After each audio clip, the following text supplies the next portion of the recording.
Hola Pilar, buenas tardes. Buenas tardes, Graciela. Buenas tardes a toda nuestra audiencia de Cine Debate. ¿Cómo estás? Muy bien, estamos otra vez con una nueva charla sobre una hermosa película. Un nuevo encuentro con El silencio del mar esta vez, ¿eh? Así que vamos a comenzar a hablar un poquito de esta hermosa película, que es un poema realmente. Este film, El silencio del mar, es la nueva versión cinematográfica para la televisión francesa basada en la novela del mismo título, escrita por Jean Bruler y publicada en 1942 bajo el seudónimo de Vercors. Obtuvo un total de 3 premios en el Festival de Ficción Televisiva de Saint-Tropez del año 2004. Obtuvo el premio a la mejor ficción unitaria por su director, Pierre Boutron, premio a la interpretación femenina, realizada por Julie Delarme, y premio a la mejor música, que corresponde a Angélique y Jean-Claude Nation. Esta novela ya había sido adaptada para el cine en 1949 por el director Jean-Pierre Melville. Sí, sí, y sería interesante que nos detuviéramos un poquito para hablar del autor de la novela, porque este escritor, Jean Bruler, que firmaba con el seudónimo Vercors, fue uno de los representantes más prestigiosos de la resistencia de Francia. En 1941, en plena ocupación alemana, fundó una editorial clandestina que llamó Ediciones de Medianoche, lo digo en castellano porque mi francés es muy malo, Ediciones de Medianoche, la fundó con un amigo y fue la sede central de la resistencia. Y esta novela, El silencio del mar, fue su primera novela, y además fue el primer libro clandestino que apareció bajo la ocupación, publicado por esa misma editorial. Fue una pequeña tirada de 350 ejemplares que circularon de mano en mano. Y el libro se convirtió en un ícono de la resistencia, y el mismo Charles de Gaulle lo tradujo al inglés y lo hizo lanzar en paracaídas sobre Inglaterra para justamente incitar a la gente a la resistencia. Lo interesante es que el mismo Vercors vivió una experiencia similar, porque su casa en el pueblo donde él vivía también fue ocupada por un oficial alemán. Era muy común las tropas de ocupación. La tropa estaba por ahí, pero los oficiales se alojaban en casas de familia. En este caso, el oficial alemán que le tocó al autor de la novela era muy educado, muy correcto. Él cuenta que lo saludaba sonriente cada vez que se lo cruzaba por el pueblo, y que cuando se firmó el armisticio le devolvió la casa en perfecto estado. Cuenta que hasta le había dado vuelta a las alfombras para que no se le manchara. Eh, Vercors escribió muchas novelas y ensayos, pero varios inspirados en esto, en los problemas morales y filosóficos que derivan de la guerra. Así es. Y el director, como he mencionado ya, es Pierre Boutron, que además es actor y escritor. Ha dirigido y escrito numerosas películas para cine y televisión. La acción de este film se desarrolla en una pequeña ciudad costera francesa en 1941 durante la ocupación alemana. Un oficial alemán va a alojarse a la casa donde viven un anciano y su nieta. No le queda más remedio que aceptarlo, como explicaba Graciela, ¿verdad? Que esto ocurría frecuentemente, pero deciden no dirigirle la palabra. El oficial es muy educado y correcto, trata de relacionarse con sus huéspedes, pero choca contra el silencio de los dueños de casa hasta el día de su partida para el frente ruso. En síntesis es esto, digamos, lo que ocurre en el film. El papel del abuelo lo interpreta Michel Galabru, que fue un actor muy exitoso, muy querido en Francia, ganador de un César al mejor actor y nominado 2 veces. Desde su debut en 1949, trabajó en casi 300 películas con importantes directores como Costa Gabras, Jean-Luc Godard, entre otros. Fue muy famoso por su participación junto con Luis de Funes en una serie de comedias sobre gendarmes, es como una saga que tiene varias partes, y por su papel en las 3 partes de La Jaula de las Locas, junto con Hugo Tognazzi y Michel Serrault. Sí, y la nieta, el papel de la nieta está interpretado por Julie Delarmé, que fue premiada por este papel. La mayoría de sus trabajos no son muy conocidos internacionalmente porque ella trabajó para la televisión francesa. Lo mismo que Thomas Joannet, que protagoniza al capitán alemán Werner von Ebrenack. Joannet nació en Ginebra, en Suiza, y por eso habla fluidamente el alemán y el francés. Debido a esto, su voz no tuvo que ser doblada, como es el caso, ¿no?, con muchos otros actores. En este caso, él habla los 2 idiomas fluidamente. También tiene una larga trayectoria de más de 100 películas y series para la televisión francesa. Y la fotografía, la bella fotografía, es obra de Alain Levent, que además fue director de cine, y esta fue una de sus últimas películas. En un momento en que la fotografía tendía a ser más importante que el contenido, Alain Levent perpetuó el gusto por una imagen sobria y efectiva, como lo vamos a ver las tomas muy, muy claras que tiene esta película. Y la hermosa partitura pertenece, como ya dijo antes Pilar, a un matrimonio, Angélique y Jean-Claude Nashon, que trabajan juntos desde 1980, componiendo ópera, ballet y bandas sonoras para cine y series de televisión.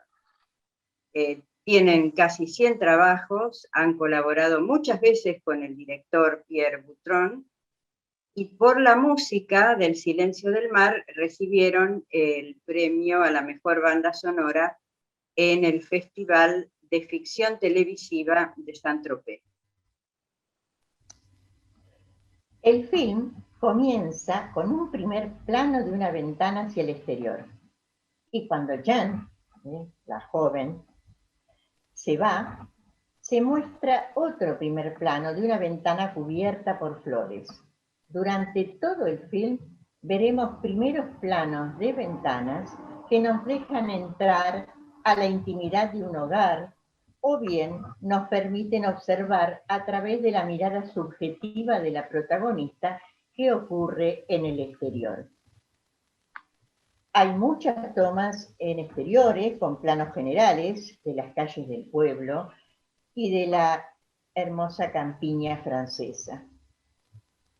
Pero la acción narrativa se desarrolla principalmente en el interior de la casa de los Lavoisier y en la sala donde realizan y comparten sus actividades cotidianas el abuelo y la nieta.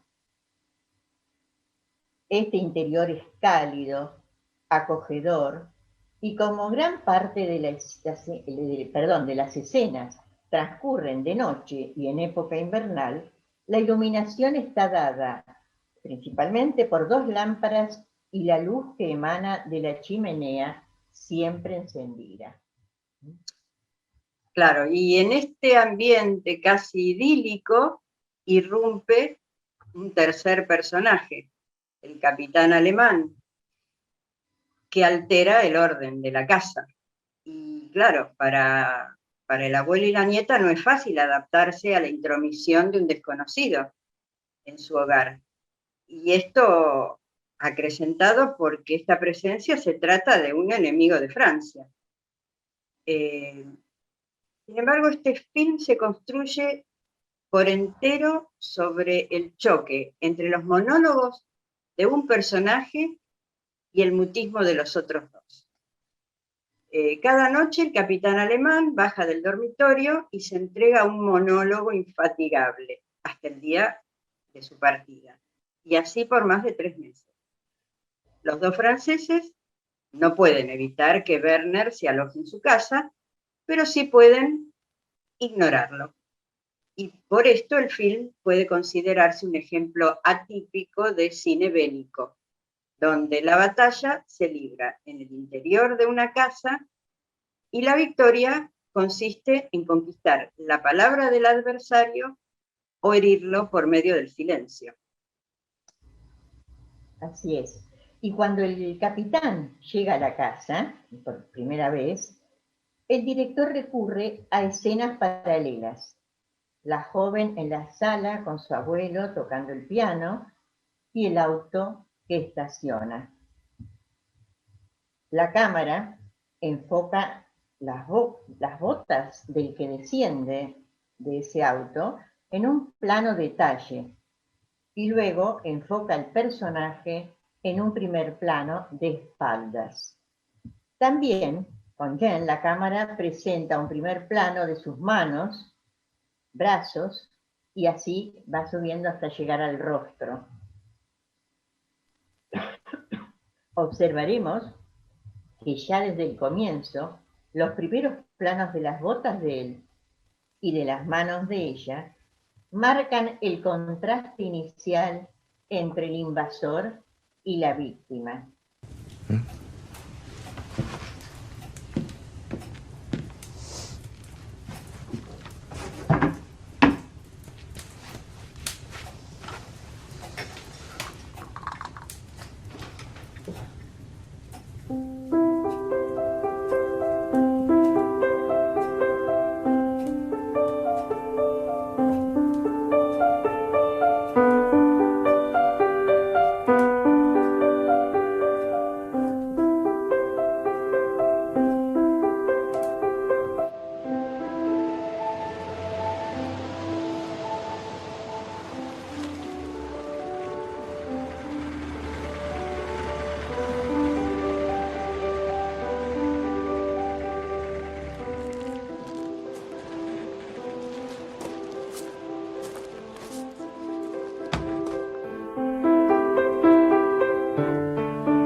Para Werner von Eberenach, que resulta ser un hombre correcto y sensible, compositor de música en su vida civil, pacifista, amante de Francia y de su cultura.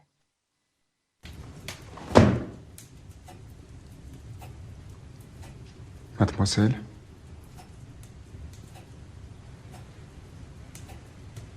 Monsieur.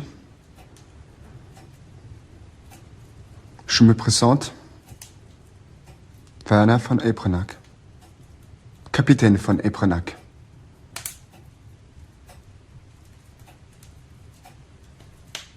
Je suis désolé. Ma présence ici, naturellement nécessaire.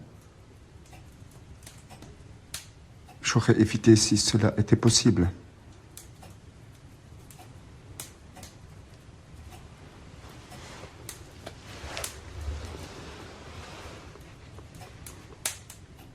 Je pourrais maintenant monter à ma chambre, mais je ne connais pas le chemin.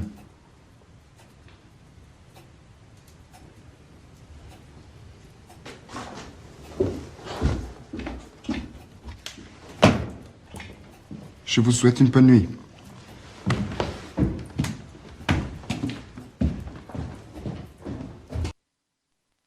Hay muchos planos de espalda y luego de frente. El capitán es el que se desplaza en la sala, mientras los otros dos personajes permanecen mudos en sus sillones.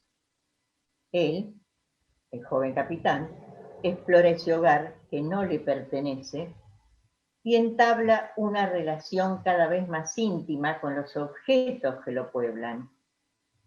Los libros, que va mirando detalladamente ubicados en la biblioteca, y hasta el portarretrato con la foto de los padres de la joven ya fallecida. Y también veremos varias escenas de la sombra de Werner. Por ejemplo, en la puerta, después de discutir con otros militares y sostener que ya no hay más esperanza, o la sombra de él subiendo por la escalera.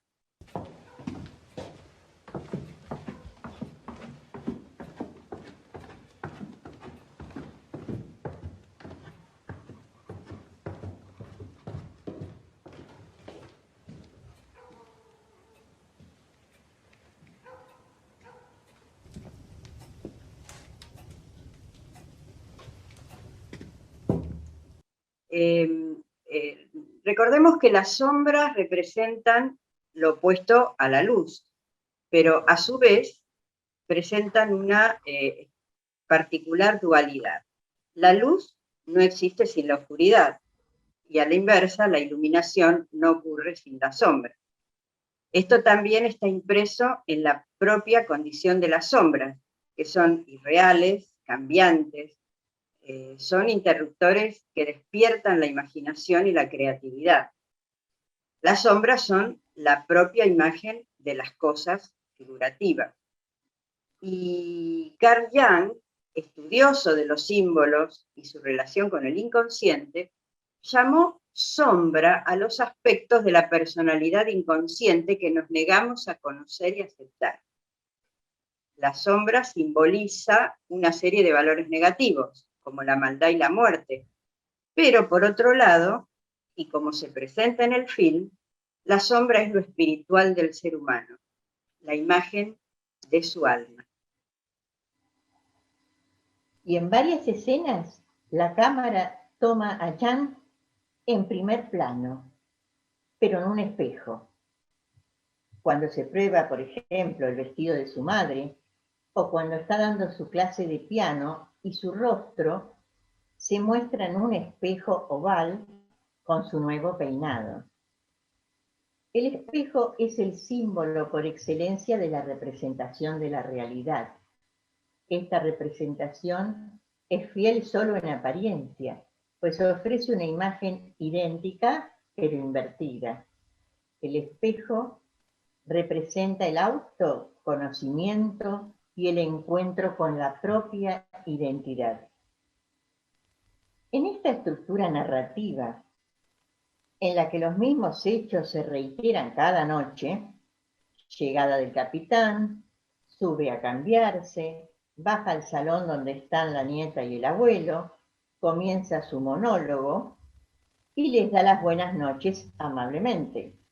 Este enfrentamiento donde las únicas armas que se blanden son la palabra y el silencio inviolable de los franceses puede ser interpretado como una elevada forma de resistencia, resistencia cultural o como una retorcida táctica psicológica en contraposición con la resistencia activa de algunos habitantes del pueblo.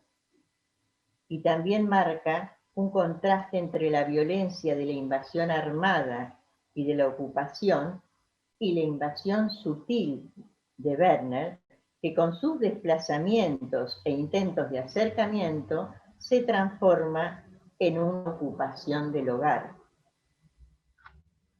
Y es importante destacar los pequeños gestos y movimientos que condensan la verdadera acción del film.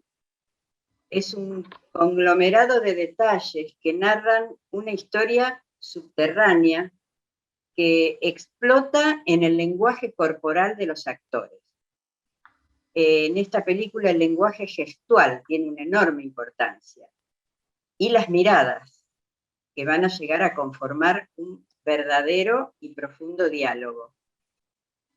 El momento en que Jean se le cae el canasto con los pocos pescados que lleva para su comida, y él, que la observa y se agacha para ayudarla a recogerlos, es sin duda un profundo diálogo entre ellos.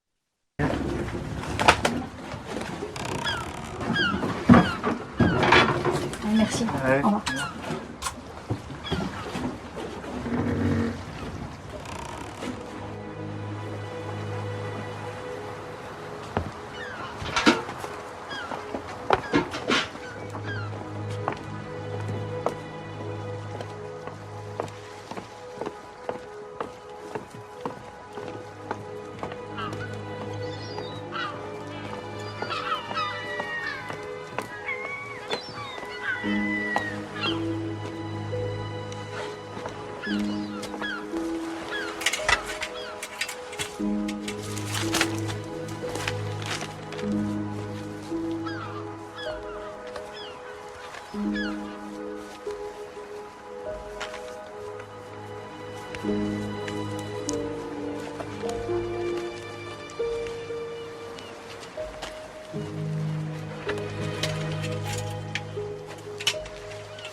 O cuando en la noche de Navidad él se acerca por detrás a ella y apoya su mano en el respaldo del sillón, parece acariciarla, sin tocarla. Es la escena en la que el capitán se sienta al piano e interpreta a Bach, el preludio que ambos prefieren. Ese es un momento íntimo en el que nada ni nadie se interpone entre ellos. Son breves instantes de clímax en el que el amor se expresa con un nuevo y complejo lenguaje, la sublime música de Bach.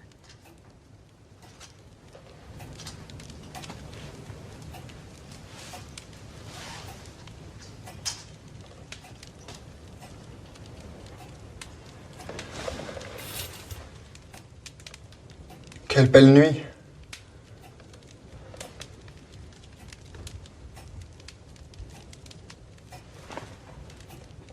Déjà 3 mois que je suis là.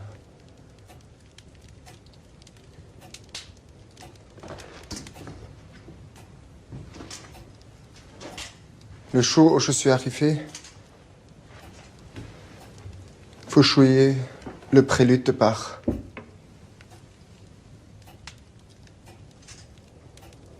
C'est le plus beau, le plus pur. C'est celui que je préfère.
Je vous souhaite une bonne Noël.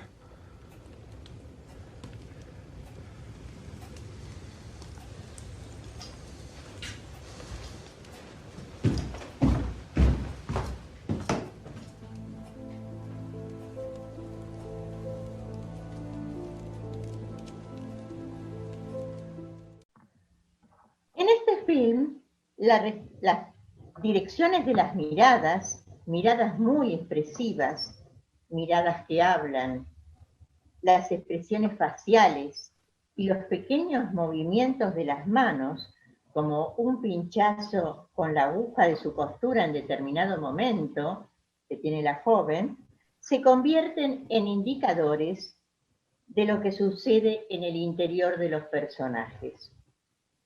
En escenas como estas, vemos la habilidad del director de fotografía para mostrar sutiles primerísimos planos en que nos muestran las inquietudes de los personajes y la evolución de sus sentimientos. Y en esto contribuye decididamente la banda sonora, aportando un fondo musical hermoso, suave, sutil, que a veces es un rumor constante y otra suena con gran vehemencia para resaltar el dramatismo de las escenas y capturar los sentimientos reprimidos de los personajes. Desde el tema principal, pasando por todas sus variaciones y otras piezas incidentales, la música de los Nayon es un verdadero tesoro. En una época en la que las películas románticas son explícitas en sus escenas de amor, esta cinta logra transportar al espectador sin necesidad de mostrar un solo beso. Exacto, exacto. Y bueno, El silencio del mar no es un relato documental, sino que es alegórico. El título, según el autor de la novela, se debía a una imagen que a él siempre lo había perseguido. Él en sus palabras, él dijo que el mar, ese hogar tranquilo, como lo llama Valéry, se ve tan sereno, tan silencioso bajo el cielo azul, pero que no por ello disimula la lucha de los animales en las profundidades, que se desgarran entre sí y se devoran unos a otros.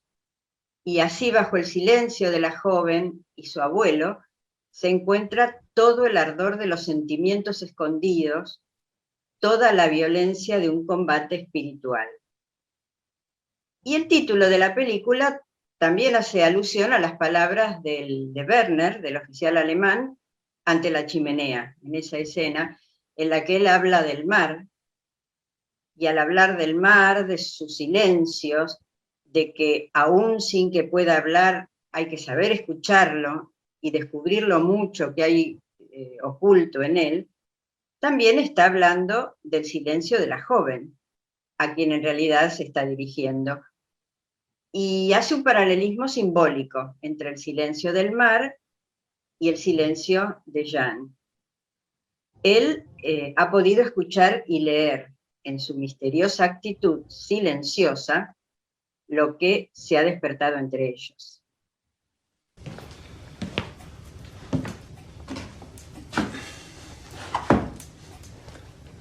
Bonsoir.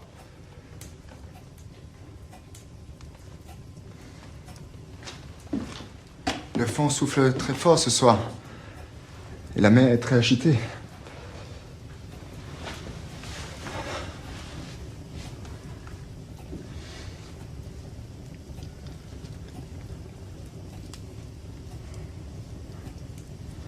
Il fait bon ici.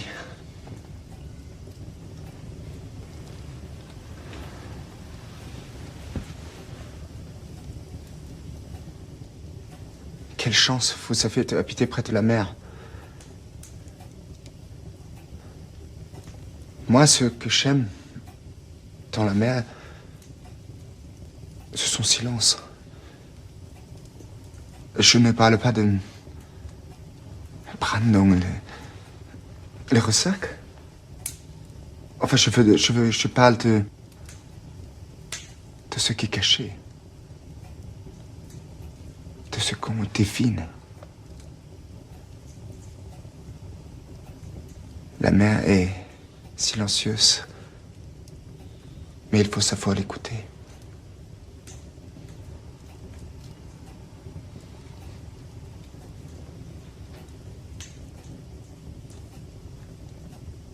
Je suis très heureux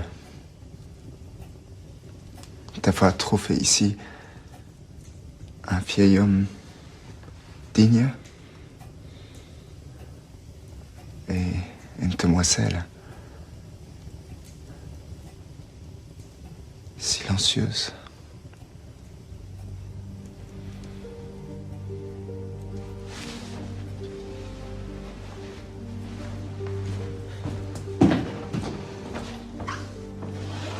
Je vous souhaite une bonne nuit. Así es, realmente. Y el desenlace es conmovedor. Percibimos el profundo respeto y admiración que se profesan los personajes, resultado de la dignidad y coherencia de ambos. Las miradas, las lágrimas son más elocuentes que las palabras. Solo escucharemos ese desgarrador adiós, que le dice Jean a Bernard antes de su partida y que contiene todo lo que ella siente.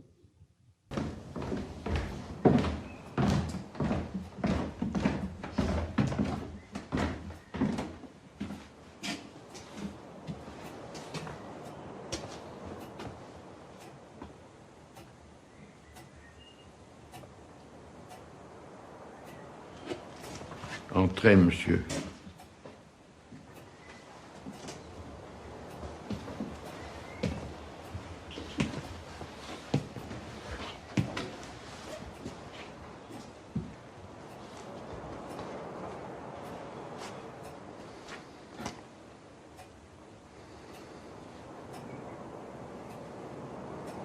Je m'en vais.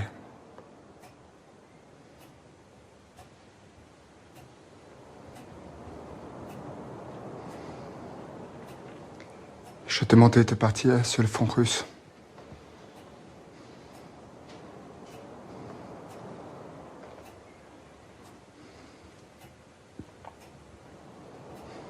La propagande ne parle que des victoires de notre armée. Mais là-bas, il fait moins 40. Nos soldats ne peuvent plus.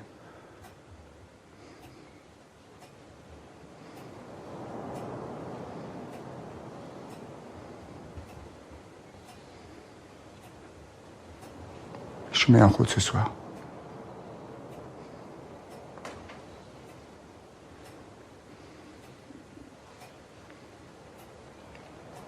Je vous souhaite une bonne nuit.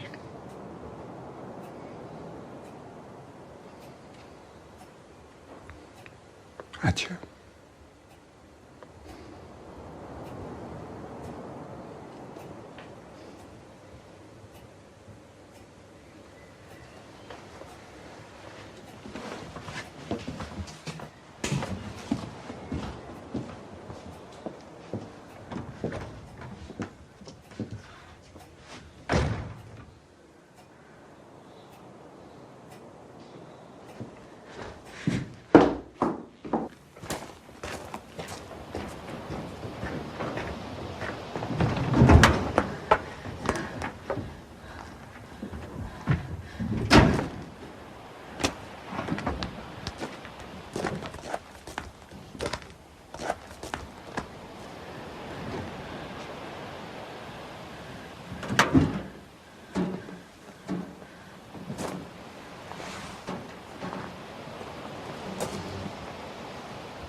Dieu.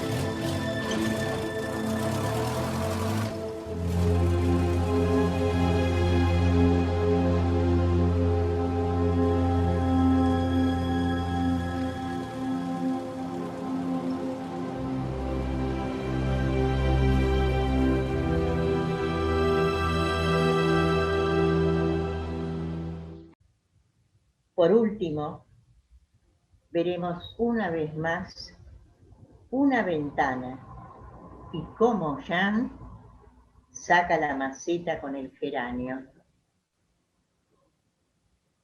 Y la cámara se acerca lentamente y toma un primer plano de la planta.